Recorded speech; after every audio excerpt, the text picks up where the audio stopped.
Nasubukan nyo na ba ang ganitong rides tawid dagat, Manila to Bacolod? 3 euro yung sasakyan bago ka makarating ng Bacolod. So what's up mga boss? Ako nga pala si Boss Ride. Uwi pala ako ng Bacolod gamit ang ating motor, Honda Click 125. 5 AM pala nung umalis kami dito sa Cavite.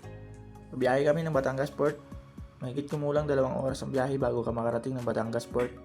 At dito ay maliwanag na kami nang dumating ng Batangas Port. Dito ang unang bayad, titikitan ka ng guard at terminal fee. 65 pesos daw. Iabot mo dito sa cashier. Dito mo na rin babayaran yung 65 pesos. At dito titikitan na kami ng motor ko. Para sa Roro, 125 pa lang ang motor. Kasama na tao. At dito pinapasampa na rin kami. Pasakay ng Roro. First time ko to. Pasakay ng Roro. Dito sa unahan, bandang gitna, dito kami pinapa-parking.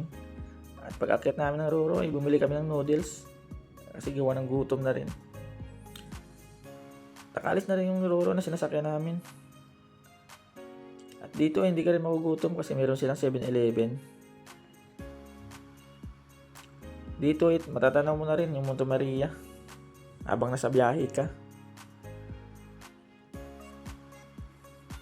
Maya lang, nakarating na rin kami ng port ng Calapan, Mindoro.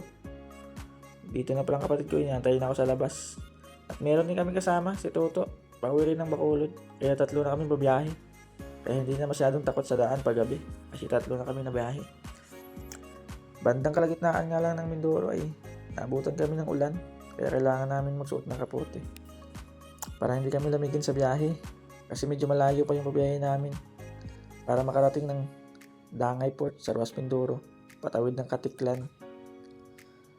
At dito sa Mindoro namangha ako sa kanilang daanan. Dire-diretso lang, wala masyadong lubak. At ang ganda pa ng view. Palayan ang kabilaan, kaya nakakawala ng pagod. Dito ko muna tatapusin ang ating vlog. First time ko pala mag-voice over, kaya pasensya na kayo. Kala ko madali lang, mahirap pala. Abangan nyo yung part 2 ng ating vlog, Manila to Bacolod. Maraming salamat sa inyong panonood. Thank you.